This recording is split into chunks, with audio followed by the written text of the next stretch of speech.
Medication लेता है, दूसरा ग्रुप कोई और मेडिकेशन लेता है या मेडिकेशन नहीं लेता। और उसके ठीक है। बाद जो है फिर हम उसके उनके जो ब्रेन कनेक्टिविटी है उसको हम लोग वेरीफाई करते हैं कि अब उनकी जो ब्रेन कनेक्टिविटी है उनमें क्या-क्या चेंजेस आए, और उसी हिसाब से फिर हम उनका आफ्टर द ट्रीटमेंट जो है उनका एक और डायग्नोसिस दोबारा करवाते हैं कि क्या उनकी कंडीशन के अंदर बेहतरी आई या नहीं आई। ताकि जी। हम जो ब्रेन चेंजेस हैं और मेडिकेशन है उसको उस चीज़ से रिलेट कर सकें कि उनके अंदर कितनी तब्दीली आई, जो उनकी बेहतरी थी वो उनकी कंडीशन के अंदर बेहतरी आई तो कितनी आई। ठीक ताकि हो गया। इसी हिसाब से फिर जब हम मशीन लर्निंग मॉडल्स को रन करते हैं तो इन हम्म, सारी चीज़ों को लर्न करने के बाद फिर वो प्रेडिक्ट करता है कि अगर कोई नया बच्चा आएगा तो और उसकी जो ब्रेन कनेक्टिविटी है वो ऐसी है, तो उसको ये वाली ट्रीटमेंट देने से उसके ऊपर कितना इफ़ेक्ट आएगा। ठीक हो गया। अच्छा, अब यकीनन मेरे ज़हन में भी क्वेश्चन आ रहा है, वो सुनने वालों के अंदर भी क्वेश्चन आया होगा कि जैसे आपने अपना बैकग्राउंड बताया है कि कहीं कहाँ वो आपका इलेक्ट्रिकल इंजीनियरिंग एनईडी से, और फिर आपकी मशीन लर्निंग के अंदर ट्रेनिंग ईटीएच से, और कहाँ ये मरीज और दवाइयाँ और साइकेट्री, और ये एक बंदा जो है वो कहेगा कि यार ये सारे काम मैं कैसे कर सकता हूँ, ये किस तरीके से चीज़ें जो है इंटर रिलेटेड हैं, या किस तरीके से इसके बारे में बताइएगा थोड़ा सा। तो असल में जो मशीन लर्निंग और इन इन सब की जो बेसिस है ना वो आपकी जाके स्टैटिस्टिक्स और इंजीनियरिंग से ही जाके मिलती हैं। तो हम्म। इलेक्ट्रिकल इंजीनियरिंग वो बेसिस थी कि जिसके ऊपर जो सिग्नल प्रोसेसिंग का सब्जेक्ट हम लोगों ने अंडरग्रेड के अंदर पढ़ा था, और बाद ठीक है। में उसी को मास्टर्स में वो पैटर्न रिकॉग्निशन मशीन लर्निंग के सब्जेक्ट्स शुरू हो गए। तो वो सारी की सारी मशीन लर्निंग वाला एरिया ही उसको लेके आ रहा था। अब इसकी एप्लीकेशंस बहुत सारी होती हैं, या तो आप बिल्कुल कोर मशीन लर्निंग के अंदर रहो जिसके अंदर आप मॉडल डेवलपमेंट ही कर रहे हो और आप उसकी एप्लीकेशंस पे काम नहीं कर रहे, थ्योरेटिकल मशीन लर्निंग, या फिर आप ठीक है। उसकी जो एप्लीकेशन साइड है उसके ऊपर रहो।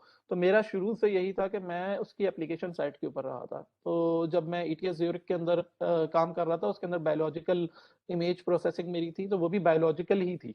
सिर्फ image processing for the image processing नहीं, नेचुरल ऑब्जेक्ट्स की नहीं, लेकिन बायोलॉजिकल थी। उसके बाद जो पीएचडी मेरा काम था, उसके अंदर भी जो मैं काम कर रहा था एफएमआरआई वगैरह से रिलेटेड काम कर रहा था। उसके अंदर तो बल्कि मैं माउस मॉडल्स के ऊपर काम कर रहा था, तो मेरे लिए बड़ा इंटरेस्टिंग था, और मेरे जो पुराने क्लास फेलो होते थे इंजीनियरिंग के, वो बड़ा हैरान होते थे कि मैं एक कोट पहन के हाथ में माउस पकड़ के काम कर रहा हूँ, तो कहते थे, "क्या करने लगे हो ये? तुम्हें क्या हो गया है तुम्हें?" तो उनकी सारी हम लोग इमेजिंग कर रहे होते थे।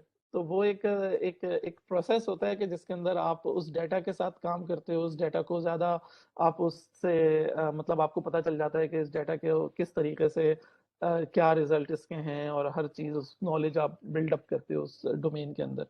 तो वहाँ से फिर जो एमआईटी के अंदर ये साइकियाट्री रिलेटेड काम था, ये एक बिल्कुल एक नेचुरल ट्रांज़िशन था। इससे लेके मैं प्री क्लिनिकल के अंदर काम करके आया था, ऐसे। और फिर क्लिनिकल ट्रांज़िशन एक बिल्कुल एक नेचुरल समझें एक चीज़ हो गई थी। तो अभी अभी आप एमआईटी के अंदर, आपने इंजीनियरिंग के अंदर नहीं है अभी, जो आप हैं बेसिकली वो मेडिसिन से रिलेटेड या साइकेट्री के अंदर हैं, राइट?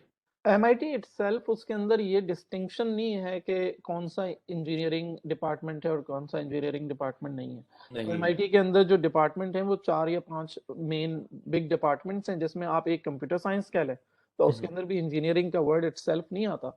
जी जी। और एक आप ब्रेन कॉग्निटिव साइंस कह रहे हैं, जिसके अंदर जो है मैं मौजूद हूँ, तो ब्रेन कॉग्निटिव साइंस का एक पूरा डिपार्टमेंट मौजूद है। ठीक है। अब इसके अंदर जो इंजीनियरिंग है वो विदिन दीज डिपार्टमेंट्स आती है। मतलब फॉर एग्जांपल एक बच्चा जो एमआईटी में एडमिशन ले रहा है, अगर वो बायोमेडिकल इंजीनियरिंग कर रहा होगा तो वो हमारे डिपार्टमेंट में आके करेगा और कुछ सब्जेक्ट जो है सीएस के उठाएगा। तो ठीक वो हो हर गया। चीज़ बड़ी समझें इस तरह से है, मल्टी डिपार्टमेंट, और आप कुछ यहाँ से उठाओ, कुछ वहाँ से उठाओ, और इस तरह से चल रहा ठीक होता है। ठीक हो गया। अच्छा जी, हमें एमआईटी के बारे में जो है ना वो काफ़ी ज़्यादा क्वेश्चन मेरे हैं, लेकिन जो सबसे पहले क्वेश्चन ये आ रहा है कि देखिए, अभी अब मैं आपकी प्रोफाइल पे देख रहा हूँ, माशाल्लाह आपने अब 50 कंट्रीज़ का विजिट किया है, 3 कॉन्टिनेंट के अंदर आपका एक्सपीरियंस है, आप पाकिस्तान से पढ़े, मुल्कों मुल्कों घूमे।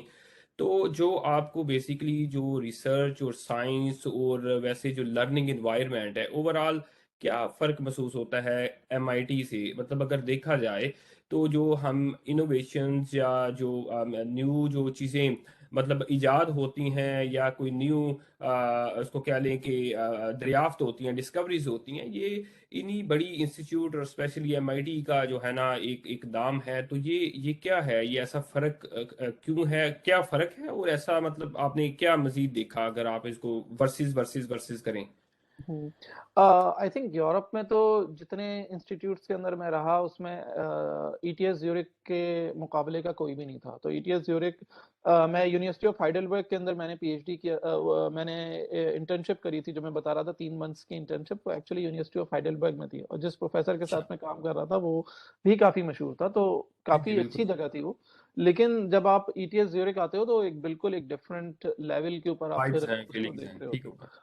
लेकिन उसी ईटीएस ज्यूरिख को जब मैं एमआईटी से कंपेयर करने बैठता हूँ तो ऑब्वियसली कुछ चीज़ों में मुझे ऐसा लगता है कि दोनों बराबर हैं, या शायद ईटीएस ज्यूरिख कहीं ज़्यादा बेहतर होती हो। लेकिन जिन बातों का आप ज़िक्र कर रहे हैं उसके अंदर एमआईटी की जो ख़ासियत है मेरे ख़्याल से वो ये है कि यहाँ पे आप स्पॉटलाइट के ऊपर होते हैं। इस तरह से होते हैं आप जैसे आप सेंटर ऑफ द वर्ल्ड के अंदर बैठे हुए हैं। जी तो बिल्कुल। आप कोई भी काम करेंगे, वो इस तरीके से पूरी दुनिया के अंदर सर्कुलेट होना शुरू हो जाता है कि एमआईटी साइंटिस्ट ने ये कर दिया, एमआईटी साइंटिस्ट ने ये कर दिया। और जैसे मुझे हर याद है कि आपका जो वो पेपर था कोरोना वायरस का, वो पेपर आई थिंक उसका तो मेरा नहीं ख्याल कोई न्यूज़पेपर पूरी जो है अमेरिका का या पूरी दुनिया का पेपर है, वो पेपर क्या था और क्या उसकी रिसर्च, ब्रीफली हमें जरा बताएं तो ये बिल्कुल आपने बड़ी अच्छी बात कही। आई मीन ये मैं जो स्पॉटलाइट का ज़िक्र कर रहा था वो बिल्कुल वही उसकी बड़ी अच्छी एग्ज़ाम्पल है। तो जी अब वो जो कोरोना वायरस का पेपर था उसके अंदर हम लोगों ने मार्च 2020 में जब बिल्कुल start of the start pandemic हुआ था, था। उसके अंदर हम लोगों ने ये प्रेडिक्ट किया था कि इसकी साइकिल्स आएँगी। मतलब हम्म। बेसिकली ये कम हो जाएगा, फिर ज़्यादा हो जाएगा, फिर कम हो जाएगा, फिर ज़्यादा हो जाएगा। तो इस तरह की साइकिल्स को हम प्रेडिक्ट कर रहे थे, जो बेसिकली थोड़ा बहुत उसका रिलेशनशिप फिर वेदर से भी निकलता है कि जो ऊपर नीचे होता रहे। जी तो जी। उस टाइम पे उन्होंने वेट लैब टेस्टिंग नहीं करी थी। हम लोग सिर्फ जो डाटा है उसकी बेसिस के डेटा ऊपर की ये बेस चीज़ पे, प्रेडिक्ट कर रहे थे। डेटा भी उस वक्त जो है ना बड़ा थोड़ा सा अवेलेबल। बहुत थोड़ा डाटा था, और बाद में वही सारी चीज़ें वेट लैब जो एक्सपेरिमेंट से उससे कंफर्म हो गई। हम्म। लेकिन क्योंकि हम उसको बहुत अर्ली प्रिडिक्ट कर रहे थे और हम लोग एमआईटी में बैठे हुए थे, और लिटरली मैंने और मेरे एक दोस्त ने, वो मेरा एक्चुअली दोस्त था, मेरे साथ लैब में काम नहीं करता था, एमआईटी के अंदर ही था लेकिन किसी दूसरी लैब में पोस्ट दूसरी डॉक कर जगह। रहा था। तो हम दोनों ने सिर्फ ये सोचा चलो हम एक वीकेंड इसके ऊपर स्पेंड करते हैं और हम काम कर लेंगे। आई मीन इससे बहुत ज्यादा अच्छा और बहुत ज्यादा डीप रिसर्च वाला काम हम अपने नॉर्मल वर्क के अंदर करते हैं, लेकिन वो हॉट टॉपिक नहीं था, तो ये इत्तेफाक से हॉट टॉपिक था। और फिर उसको कुछ जो न्यूज़पेपर्स हैं उन्होंने उठाया, तो वो न्यूयॉर्क टाइम्स में आया, तो वो फिर वो वायरल हो गया। एक बार अगर न्यूयॉर्क टाइम्स आपके ऊपर आर्टिकल लिख दे और आपके जी पेपर के जी ऊपर लिख बिल्कुल, दे, फिर वो तो फिर वायरल। जी तो जी। फिर वो तकरीबन आई थिंक 1000 से ज्यादा न्यूज़पेपर्स में कवर हुआ वो। और तकरीबन 20-25 डिफरेंट लैंग्वेजेस में ट्रांसलेट होके लोगों ने पता नहीं कहाँ कहाँ, मैं ऐसी ऐसी लैंग्वेजेस में, कभी रशियन में मुझे मिल रहा है उसका आर्टिकल, कभी चाइनीज में मेरा नाम लिखा हुआ, तो मैं उस पहचान रहा हूँ कि वो ये तो मेरा नाम है चाइनीज के अंदर भी आ रहा जी जी। हाँ जी, नहीं ऐसे ऐसे ऐसे ऐसे पाकिस्तानी और हमारे लिए तो ये बड़ी इसलिए मैं कह रहा था बड़ी एजाज की बात है। एक बंदा मैंने भी उस वक्त देखा था, तो हर तरफ ये है कि हमारे लिए हम तो वर्ल्ड पाकिस्तानी देखते हैं ना, तो उसकी वजह से जो है ना काफ़ी खुशी और आनंद महसूस हुआ जी। अच्छा, अगला हमें बताइएगा कि हम आखिरी अपने प्रोग्राम के सेगमेंट की तरफ आ रहे हैं कि अगर कोई बंदा जो कि मैं अक्सर एग्जांपल देता हूँ, कोई फैसलाबाद में बैठा है, कोई पिंडी में बैठा है, कोई हमारा जैकबाबाद में बैठा है, कोई कराची में बैठा है, तो उसकी सिमिलर काइंड ऑफ या तो जर्नी है। अभी वो बच्चे हमारे बीएस में हैं, मास्टर में हैं, वो आपके इंटरव्यू देख रहे हैं, उन्होंने कोई ना कोई चीज़ें इसमें से पिक कर ली, ठीक है, आपके कहे वर्ड विच आपने मे बी अनइंटेंशनली वो कहे हूँ, लेकिन उनके लिए वो जो है ना, अच्छा हमने भी काम करना है तो इसी में कर, तो वो किस तरीके से आपने आपको इसी लेवल के ऊपर प्रिपेयर कर सके ताकि उनकी जो ट्राजेक्टरी है, उनका जो कोर्स है, वो मतलब एट द एंड जो है वो भी एंड अप हो सकें। तो हमारा आइडिया ये है किस तरीके से आपकी तरह के जो है ना वो रेप्लिका और क्लोन्स जो हैं, अगर हम अपने टाइम कोशिश कर सकें तो जो है ना वो हेल्प तैयार करने के अंदर हेल्प कर सकें। तो इस बारे में था। बताइए। तो मेरे ख्याल से जो सबसे ज़्यादा ज़रूरी 2 चीज़ें हैं, उनमें से पहली चीज़ तो ये है कि आप ज़्यादा से ज़्यादा जो एक्सपीरियंस साइंटिस्ट्स हैं, उनके साथ काम करें। शुरू में शायद आप पहली दफ़ा जब किसी साइंटिस्ट के साथ काम कर रहे हो अंडरग्रेड के अंदर, तो आप बहुत ज़्यादा शायद सीख भी ना रहे हो। आपको लग रहा हो यार ये मैं क्या कर रहा हूँ? इससे पहले कि वो आपको ज़्यादा काम दे नहीं सके, और आप ज़्यादा काम कर नहीं सकोगे। लेकिन ये जितना रिपीट होता रहेगा ना, तो आप उसी हिसाब से फिर आपके पास जो स्किल्स हैं वो डेवलप होती चली जाएँगी, होती चली जाएँगी, होती चली जाएँगी, ये टाइम लगता है। तो आप ज़्यादा से ज़्यादा लोगों के साथ हर सेमेस्टर के अंदर लेट्स से या हर साल के अंदर, हर 2 सेमेस्टर में आप 2 से 3 महीने किसी एक साइंटिस्ट के साथ लग के काम करें। कोई एक किसी एक यूनिवर्सिटी का हो, फिर अपना इसी तरीके से आप अपना नेटवर्क भी जो है वो इंक्रीज़ कर रहे होंगे, उसको भी ब्रॉड कर रहे होंगे। तो ये बड़ी ज़रूरी चीज़ है। और अगर इस दौरान आपको इंटरनेशनल एक्सपोज़र का मौका मिले कि आप कोई इंटर्नशिप बाहर जाके किसी दूसरे मुल्क में कर सकें, तो वो भी ज़रूर करें, किसी साइंटिस्ट के साथ किसी लैब के अंदर टाइम गुज़ारें। ये सारी चीज़ें जो मेरे ख़्याल से जो मेरी जर्नी थी, उसके अंदर एक-एक जो स्टेप था, वो मुझे नेक्स्ट स्टेप की तरफ लेके जा रहा था। जैसे जब मैंने जर्मनी में जो इंटर्नशिप करी थी 3 महीने की, जो मुझे ये लगता है कि एक उसका मुझे कोई मतलब मैंने बहुत ज़्यादा उससे सीखा नहीं, लेकिन वो एक बहुत मशहूर साइंटिस्ट के साथ करी थी। इवन दो कि वो जो मशहूर साइंटिस्ट था, उसको मैंने सिर्फ़ 2 बार देखा और ज़्यादातर मैं उसके पोस्ट डॉक के साथ काम कर रहा था। दूसरा के साथ कर रहे मशहूर साइंटिस्ट में यही होता है कि आप उसके पोस्ट डॉक के साथ काम कर रहे होते हैं। लेकिन उसकी बेसिस के ऊपर मुझे मास्टर थीसिस जो था, वो बड़ी आसानी से मिल गया था। इसलिए कि हर बंदा ईटीएस ज़्यूरिख में उस साइंटिस्ट को जानता था। और कोई भी पूछता था किसके साथ काम किया है आपने पहले, तो मैं उसका नाम लेता था, सबको पता चल जाता था कि हाँ यार, इस बंदे के साथ काम किया। तो इसी हिसाब से फिर हर जो डिफरेंट जर्नी थी उसके अंदर मुझे हेल्प रही। जैसे पीएचडी के दौरान मैंने मेक श्योर किया कि मैं कम से कम एक रिसर्च विजिट ज़रूर करूँ, तो वो मैंने हार्वर्ड के अंदर किया। इवन पोस्ट डॉक के अंदर मैंने एक रिसर्च विजिट किया था टेरी सेजनोस्की के साथ। तो टेरी अच्छा सेजनोस्की हमारा जो कंप्यूटेशनल न्यूरो साइंस है, उसका फाउंडर कंसिडर किया जाता है और एच इंडेक्स तकरीबन 200 के आसपास उस बंदे का टच होता है। तो ठीक हो उसके साथ जाके मैंने 3 महीने गुज़ारे थे, उसके साथ काम किया, हमारे 2-3 पब्लिकेशंस भी निकल के आए। तो लेकिन इस तरह के जो कोलैबोरेशंस और इस तरह के जो आप विज़िट्स करते हो, ये आपके लिए बहुत इम्पोर्टेंट होते हैं। और दूसरी चीज़ जो बहुत इम्पोर्टेंट है, वो ये है कि आप अपनी कम्युनिकेशन स्किल्स जो हैं, उसको ज़्यादा से ज़्यादा इम्प्रूव करें। पाकिस्तान में लोगों को जो ईमेल्स हैं या किसी प्रोफेसर को जब वो रीच आउट कर रहे होते हैं, उनको वो ईमेल्स लिखना काफ़ी मतलब उनकी प्रैक्टिस नहीं होती, इसलिए कि सिखाया नहीं जाता यूनिवर्सिटी के अंदर। तो मुझे ये सब सीखने के अंदर बहुत टाइम लगा, प्रैक्टिस के साथ ही इंसान सीख रहा होता है। लेकिन ये आप जब तक प्रैक्टिस नहीं करेंगे, आप नहीं सीख सकते। तो इसका एक ही हल है कि आप ज़्यादा से ज़्यादा लोगों को कॉन्टैक्ट करें, जो आपकी पहली ईमेल होगी, वो आप जब 5 साल बाद उस ईमेल को देख रहे होंगे, तो आप कहेंगे कि यार मैं कैसी ईमेल लिखता था, वो काफ़ी इम्प्रूव हो चुकी होगी।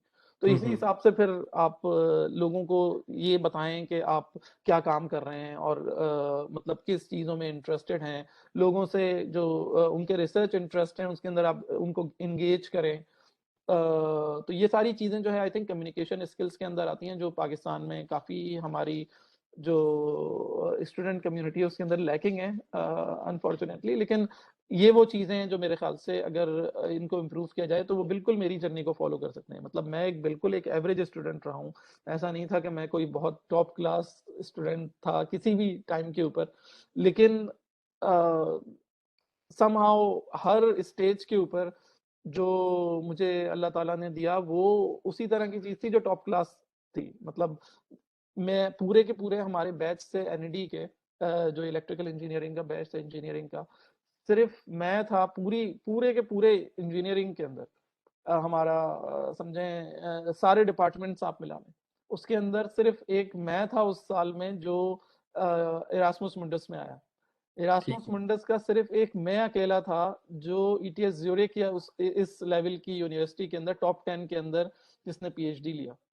और अच्छा फिर ईटीएस ज़्यूरिख से काफ़ी सारे लोग एमआईटी आते हैं, तो वो मैं ये नहीं कहूँगा कि एमआईटी में अकेला आया, इसलिए कि अच्छा ईटीएस ज़्यूरिख से एमआईटी आना बहुत बहुत कॉमन है। ये वाला जो राउट है, ये मेरे बहुत सारे ईटीएस ज़्यूरिख के जो कलीग्स थे, वो एमआईटी बाद में आए और अभी भी आते रहते हैं। तो वो चीज़ बहुत कॉमन है। लेकिन बाकी ठीक सारी है जी जगहों पे ठीक हो गया। देख मेरे पास जो है ना एक लिस्ट है क्वेश्चंस की, और दिल तो करता है कि हम मजीद आपको सुनते जाएं, और क्योंकि आपकी हर कही हुई बात जो है वो डेफिनेटली उसके अंदर तो हमारे लिए तो एक एक कोई ना कोई हिंट है आगे अपने आप को इम्प्रूव करने का। बहरहाल जो हमारा जो टाइम है वो तो ख़त्म हो गया प्रोग्राम का, और कोशिश करेंगे कि अगर बेस्ड ऑन द क्वेश्चंस जो कि हमें मिलेंगे अपने नाजरीन से, तो उसके ऊपर फिर दोबारा अगर आपके पास टाइम हुआ तो हम आपको तकलीफ देंगे। अच्छा जी, तो बिल्कुल। हाँ जी, बहुत शुक्रिया, बड़ी मेहरबानी, और खुश रहिए। और जो है कि बस ये है कि आपके वही बात है कि जो हम नाज़रीन हमें देख रहे हैं कि प्रोग्राम ये सदका जारिया के तौर पे हमने सारे का सारा सिलसिला शुरू किया है, इल्म का बांटना। हम इस चीज़ पे बिलीव करते हैं कि इल्म का बांटना एक सदका जारिया है, और आप भी इस काम के अंदर और जर्नी के अंदर हमारे साथ शामिल हो सकते हैं। और उसका सबसे बेहतरीन तरीका ये है कि वीडियोस जो हैं देखिए और किसी को शेयर कर दें। मे बी आपके मतलब ना हो, इतना फ़ायदा ना दे सके, लेकिन क्या पता कि दूसरे को इससे उसकी किस्मत बदल सके और उससे उसको फ़ायदा हो सके। चलें जी, इसके साथ ही हम अपना शो का वक्त ख़त्म हुआ, बंद करते हैं। तो इंशाल्लाह नेक्स्ट एपिसोड के साथ और एक और हमारे चमकते दमकते सितारे और स्टार साइंटिस्ट के साथ मुलाकात होगी जी। अल्लाह हाफ़िज़ जी। चलें, बहुत शुक्रिया अहमद भाई, शुक्रिया। अस्सलाम वालेकुम। वालेकुम अस्सलाम।